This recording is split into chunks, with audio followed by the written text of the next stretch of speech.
Okay.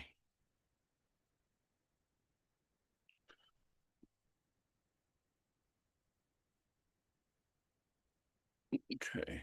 Here we go. All right. So the last topic that I want to talk about when dealing with culture is the study of what's known as attributions. Okay. And what an attribution is, and what is formally known as causal attributions, are the inference people make about the cause of events regarding their own and others' behavior. So it's when we look at something, we look at some event, and we put some attribution, some reason or cause behind that event.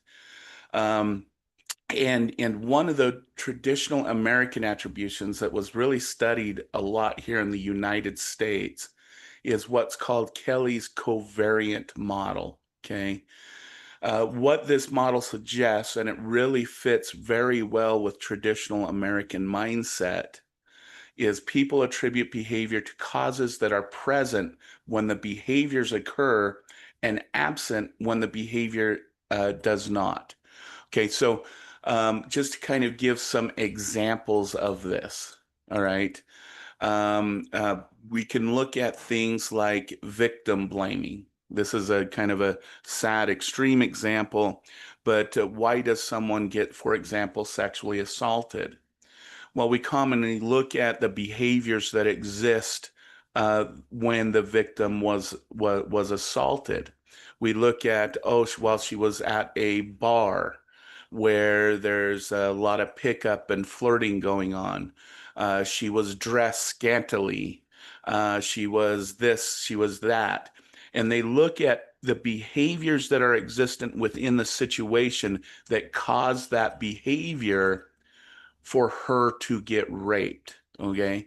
Instead of looking at the perpetrator and going, what is it about the perpetrator that caused that rape? We only look at the context in which it occurred instead of looking at, well, what led that person to decide to harm that individual. All right. And this is kind of what Kelly's covariant model is. Some maybe more easy to digest examples did poorly on the test because there was so many distractions around me. That person, you know, didn't win the race because there was better athletes, for example, that were present in that situation. Um, and those are more easy to digest. We often just look at what was there, meaning covariant, coexisting when the behavior existed, instead of looking at the potential real causes of it. Okay. And so, we kind of tend to make three types of info. We tend to consider kind of three types of information when we're making attributions. The first one is consistency. Is a person's behavior consistent across situation, or is a situation specific? Okay. Distinctiveness. Is the person's behavior unique to the specific target? And consensus. Would other persons faced with the same situation behave in a similar manner? And we kind of think about these things, probably not on a conscious analytical level, but these are th things that in the back of our mind, when we look at something that may be out of the norm or out of the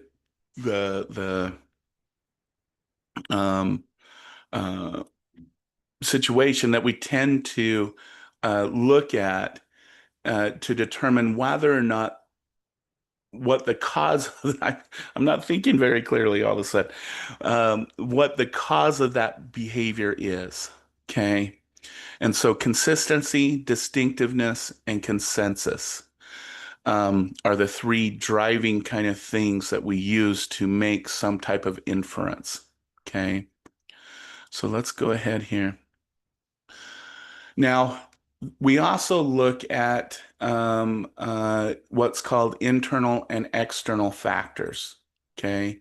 So, Weiner's theory of stability describes four types of attributions for success and failure: stable and unstable, internal, external.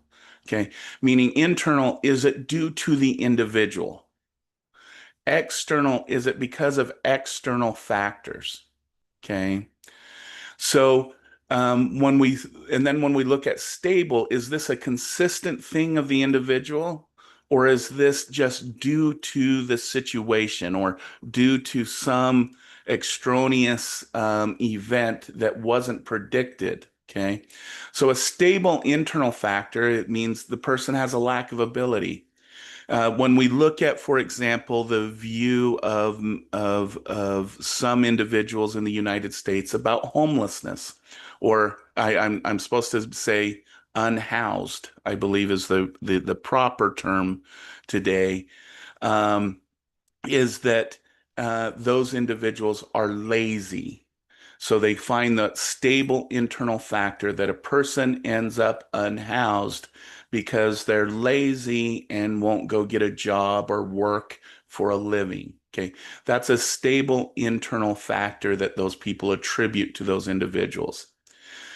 Now, a stable external factor, for example, too much competition within the field. So when we look at unemployment for certain individuals who are in a highly saturated field, right? There's just too much competition for them to gain footage. And we could go to the homeless example for this. So there's some people who believe that people are homeless or unhoused because they're lazy. They just don't have the ability. They just lack the motivation, right? But then there's another camp of individuals that says, while there's stable external factors such as high unemployment, lack of housing, social economics features, all these external factors give rise to a high percentage of unhoused individuals. So those are two kind of examples of kind of stable internal versus external factors. Okay.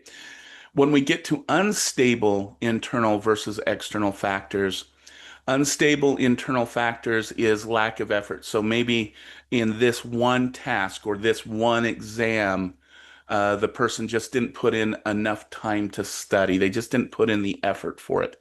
Maybe they found the topic uninteresting, or maybe they're going through other life stuff and they just didn't put in the effort. Okay. Another example of unstable external factors is it was just bad luck. So, if you think about, the person who has a bad fishing day, they just had bad luck. The fish weren't around that day. Go to the casino, come out negative $500. It's bad luck. It was because of the machines. It was because of the time they went. It had nothing to do with them. Those are unstable external factors. Okay. So we often use these to evaluate our own behavior and the behaviors of others. Okay. Um, and this is what comes down to some of the attribution errors that we can make. And there's a couple of them. And probably, and the reason it's called fundamental attribution error is it is the most common type of attribution error we make. Okay. Is we have a tendency to attribute negative behavior outcomes in others as internal factors and attribute negative outcomes in ourselves to external factors. So let me break this down for a minute. Okay.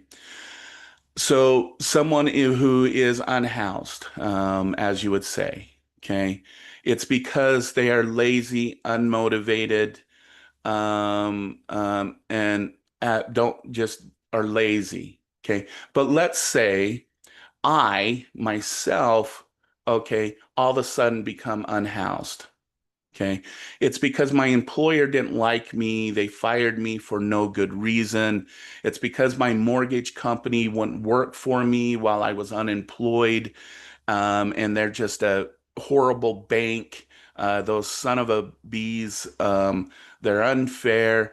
The unemployment office wasn't willing to take my reason for being unemployed.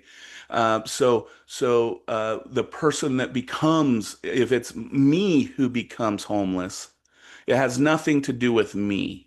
It's all of those things that happen to me. However, when I view others who are unhoused, it's because they're lazy. Okay. And similarly, to some lesser extent, we do this with positive behaviors as well. So we have the tendency to say, for example, let's go with a negative view of something. Okay, so let's say your classmate fails a test.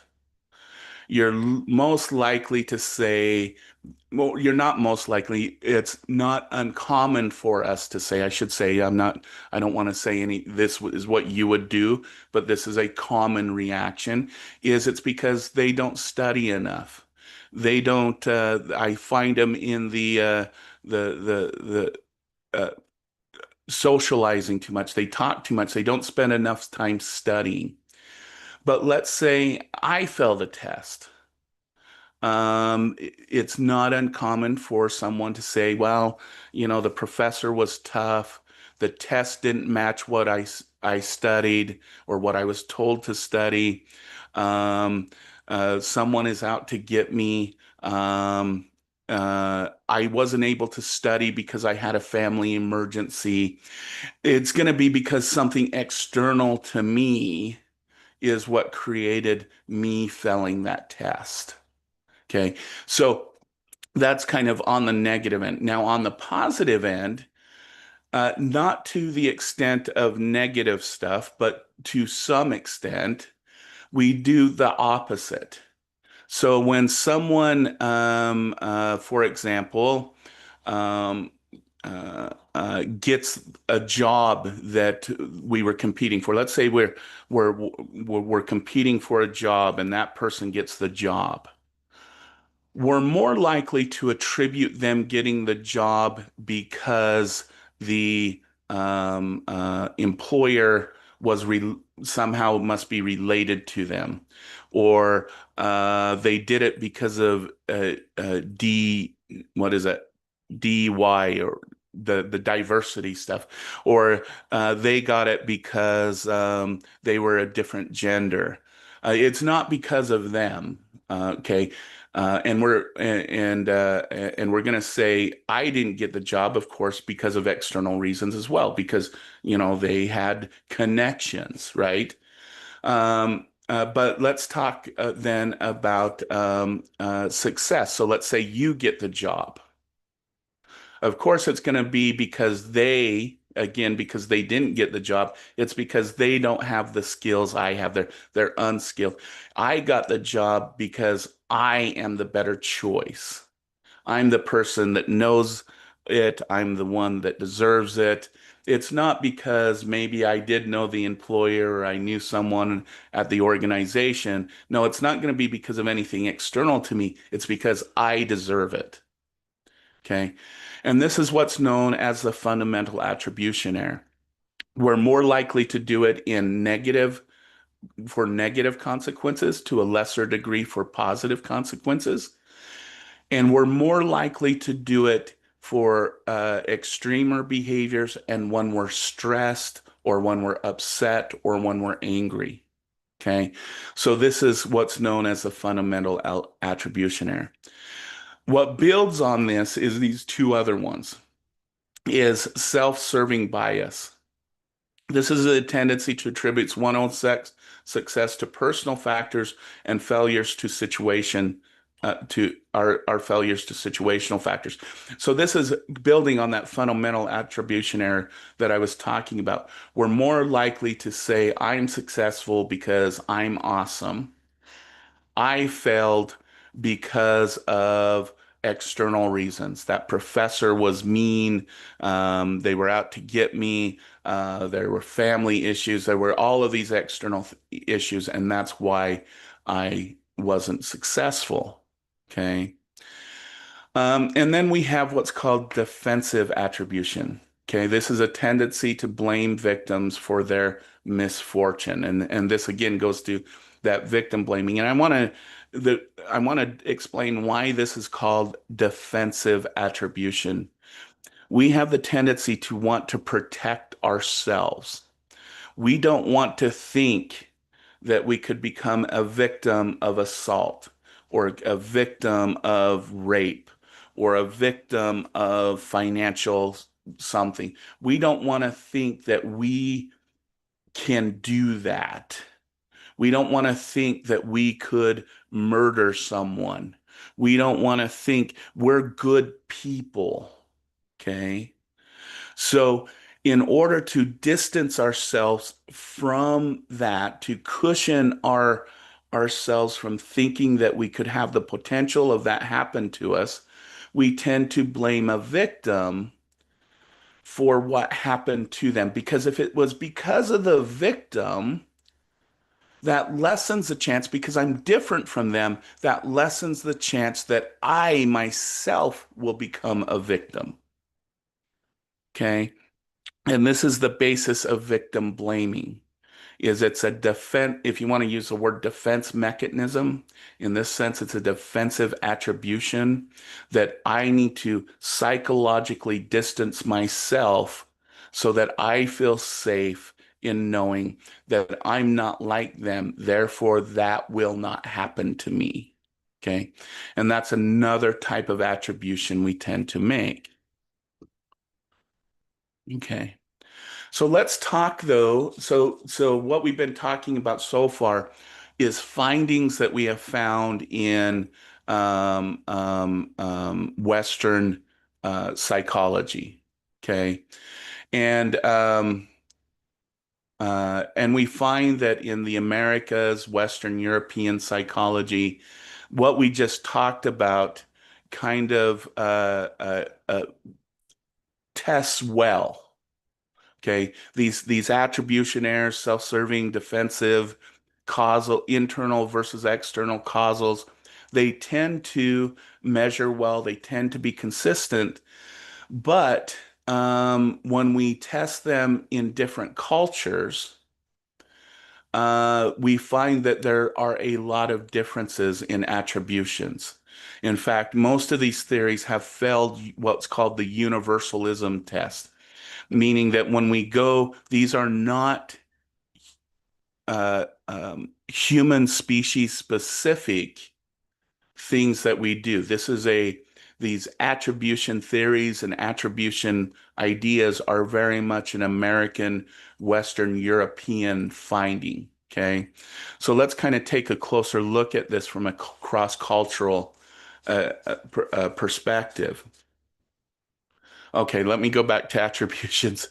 First of all, when we go back to fundamental attribution error, so here's some cross-cultural findings.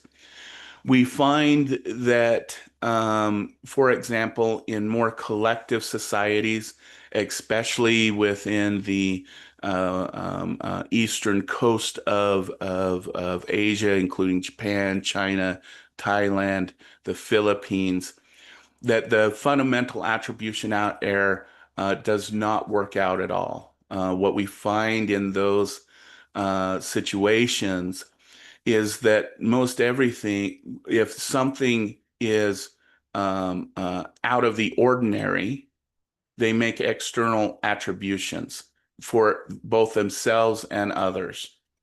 However, when things go wrong or right, they tend to make internal attributions when those things are not out of the abnormal. Okay. We find the self-serving bias really simply does not exist within those more collective cultures. One attribution that does tend to be consistent is the victim blaming, the defensive attribution. This is probably the only kind of attribution um, uh, issue that we do find cross-culturally. We don't find many cultures who actually go to and blame the offender initially.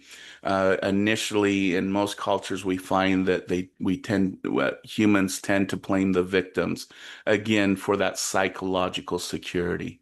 So those are kind of some differences that we note cross-culturally. Okay. So let's talk for a few minutes now about aggression. And is there cultural differences in aggression? So let's look at some findings that are kind of interesting to kind of ponder. So when we talk about aggression, we talk about any act or behavior that hurts another person either physically or psychologically. So we can talk about physical assault, but we can talk about yelling and screaming at someone, calling someone profane names, all of those kinds of things. Okay. And is there some cross-cultural differences in at least levels of aggression?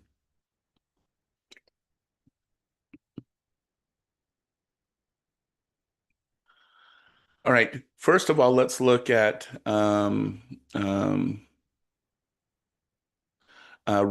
in 1972. And you probably have heard this that aggression rates go up during the summer. Aggression rates around the equator tend to have higher aggression rates.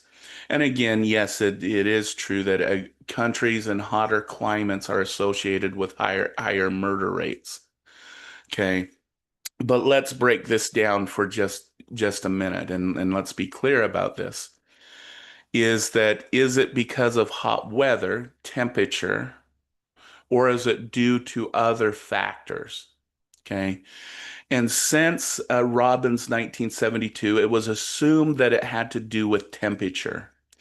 But current research is showing is that in hotter climates, we're more likely to be in closer proximity to each other. We're more likely to interact with each other. Okay. One, hotter climates means higher population. Also, if you look at, for the example, the summers in the north, this is where families stop being isolated within their homes and start going out and socializing more. That higher concentration of people, higher interaction between people means that there's going to be the probability of more or higher conflict. And so it's because of the increased population, the increased interaction between individuals that then increase the conflict that then increases the probability of aggression or murder or violence in some way. And that's what they've shown since Robbins first found this association between hot, cool, and murder rates and those kinds of things. Okay. And I think probably one of the best examples of this is Chicago. Okay. Even though their rates have been going down, Chicago has had some of the higher rates of murder in the United States.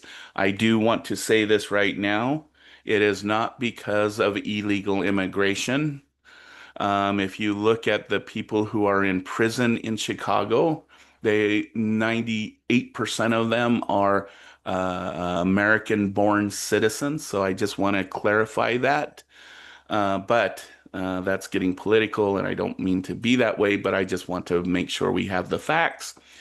But um, why is when is the highest rates though within the Chicago region? They tend to be during the summer months, especially when the Great Lakes are warm and people are able to get out and enjoy the beaches and the water there. Again, it increases higher contact level and increases higher levels of aggression. Okay. So that's kind of an example of a cold city and their association between their murder rates. As murders go up during the summer, they tend to go down during the winter months. Okay. All right. What about justification for aggression? Okay. So let's look at two types of reasons. So let's go with Estonians. Okay, we found that Estonians uh, uh, tended to enter into aggression for what's called instrumental justification. Okay, means to an end, meaning that person is in my way from me getting a job or me getting food or me being successful, so I will aggress towards them. Okay. However, in Finnish or Finland, as you would say, they reported aggression. It was just fun. It's fun to get physically aggressive with one another. It's kind of what we do when we get bored. Okay. And so for one area, Estonia, it's for a means to an end. For other kind of countries, it tends to be for sport, as you would say. And I would guess here in the United States, this is just my guess is from what we know, is it's kind of a handbag of stuff. We can see individuals get in an aggressive thing out of fun and play, such as starting with wrestling, and then it ends up in a fist fight. And then we see instrumental reasons, people feeling that they were slighted or that the person was trying to harm them in some way. Okay. Um, Bond, who I think is one of the individuals, one of the first individuals to study insults and criticism. So this is a psychological type of aggression. Okay. Is they found that aggressive behavior was more acceptable in relationships where status and power were unequal for Chinese participants than for American participants. Okay. So in other words, um, it's more acceptable, for example, in China to verbally insult someone or criticize someone because of the power relationship was unequal. However, here in the United States, it's less acceptable for doing that for unequal or power status purposes. Okay. And if you want to think about this in kind of our current political atmosphere, if you look on Facebook and you see the insults going back and forth towards like Trump or Elon Musk or AOC or something like that, and it's some type of verbal, aggressive, or criticism, uh, on social media, that individual tends to get attacked. Like, you shouldn't be saying that. That's not right. You shouldn't do that. However, here in the United States, if someone said, my friend was such a jerk today, I can't believe they did that. They're so uncaring. If it's that, as someone of equal status, people on Facebook go, "Oh, what happened? Oh, what's going on? Is there something wrong? They want to know what the situation was.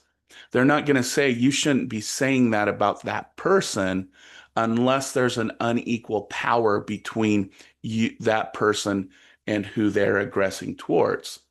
And it's kind of an interesting kind of thing here in the United States. However, in China and in Chinese for Chinese participants, um, if they were to criticize someone of an equal power status, it would be like it was more acceptable. They wouldn't get criticized for making that insult. Okay. So those are some differences when we see across culture when it comes to insults and criticisms. Okay. There are some cross-cultural similarities that we should talk about when it comes to aggression. Okay.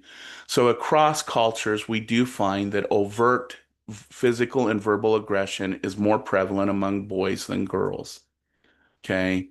Um, and acceptance of various forms of aggression are similar across cultures. For example, Spain, Finland, Poland, South Africa, US, Japan, Iran all have similar acceptable forms of aggression, meaning it's okay to use psychological aggression as long as you don't threaten life in some way. And all of these kind of cultures kind of agree with that.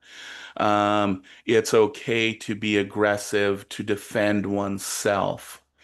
It's okay to be aggressive when that aggression is sanctioned, such as in a sport or when you're at home and you mutually agree to start wrestling and then it ends up in an aggressive tone. Okay, so there are similarities across cultures in the acceptance of various forms of aggression based on the situation that the person finds himself in. All right, so that's aggression. Um, and the next thing that we need to talk about is conformity and compliance. Okay. So I just want to kind of give us some definitions of each of these so that we kind of know the difference, because I know in popular culture and in everyday language we kind of can use these terms interchangeably. But what do we mean by these when we use them in research?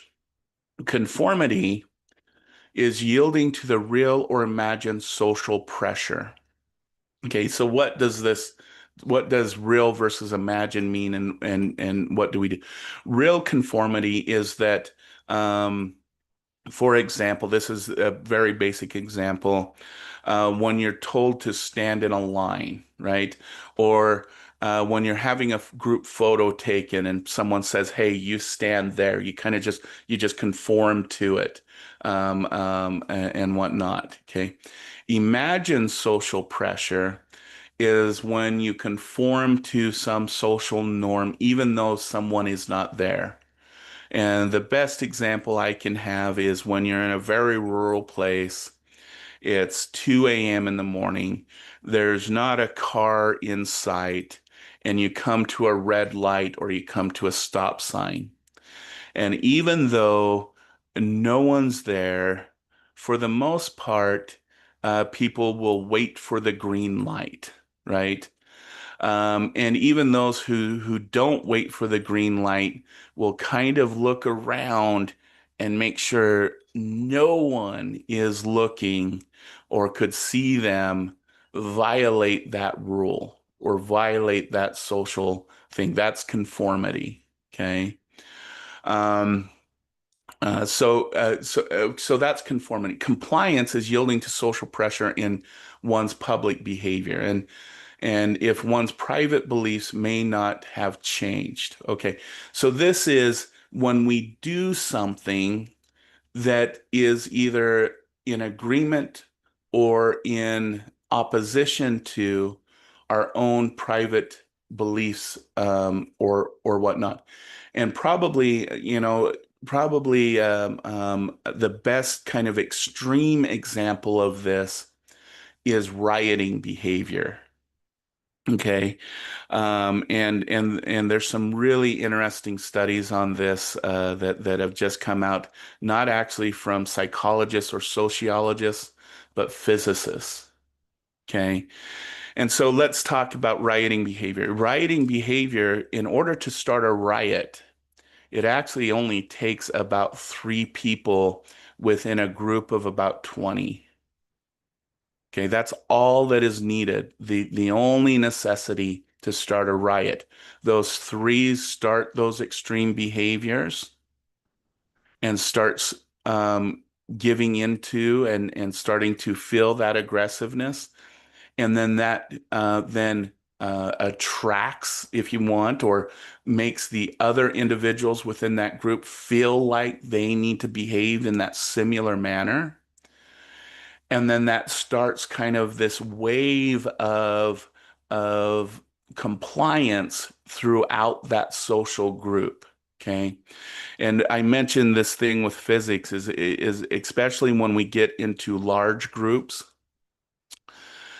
we actually start to, I know this is kind of sounds strange, but there was some research articles that came out in the last about 3 years that looked at some of like the stampede behaviors of people.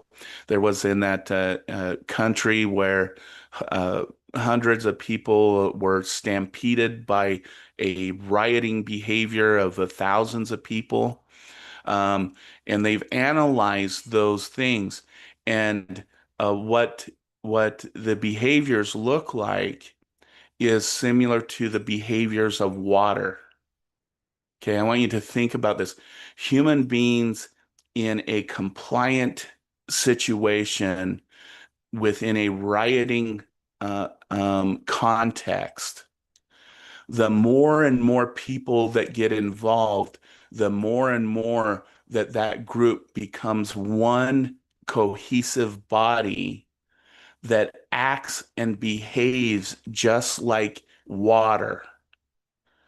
And then because of that, it starts to act kind of like a tsunami that then goes through and just damages everything, just like water does. And it's kind of interesting. They used models. They used models of tsunami waves and flash flood waves. And then they compared those to the models of those people who are rioting. And the waves and everything are exactly the same almost. So I want you to think about that. That's how kind of social connected we are with each other, that in a large situation where a large number are complying to a given pressure, we actually become one cohesive body that starts to act like water. Kind of an interesting mind thing to think about. Obedience uh, is when people follow the directions of commands, usually an authority figure of some type. So it's when when the police officer says, "Get out of your car, put your hands on your head." That's a simple example. But it's also when mom says, "Go wash your hands for dinner." Those are all forms of obedience and giving into the commands of others. And then there's cooperation, the ability to work together towards a common goal. Okay. So what are some cultural aspects to some of these things? Okay. So, um, cross-cultural research suggests that Americans bias negative feelings. What this is basically saying is that Americans have a bias towards conformity. They feel that it's not, they have negative feelings towards it, that we should be fighting against conformity, whereas in Asian countries, conformity is valued. Okay. Child re research on child rearing indicates that Asian and Puerto Ricans were found to value conformity and obedience versus again Western United States. And so in those situations, conformity and obedience is important. I just watched one of those shows that is based on real life on Lisa um, on Netflix. I don't know if anyone's in here old enough to know Lisa. Lisa, she was famous in the 80s and early 90s, but she was Puerto Rican. And one of the things that I noticed about that video is how initially angry her brother was. She's Puerto Rican, but how angry her brother was for her going and seeking her independence and success because he said, "You should listen to me and obey what I'm saying because I'm the head of the house, and you should do what I say because I'm the one that's supposed to be taking care of you." Okay. So that's kind of an example of kind of that idea that in these cultures, especially with child rearing and whatnot, you're supposed to obey your older siblings or your parents or grandparents and not question those things. Whereas here in the United States, especially in other more Western type of countries and even close to Puerto Rico, um, there's values of independence of the child, right? Finding themselves. We don't, even though it's an important part of living, when conformity and obedience isn't necessary, we value our child's independence, right? And so those are kind of some differences when it comes to these cross-cultural issues. Okay, so that is that. That ends our conversation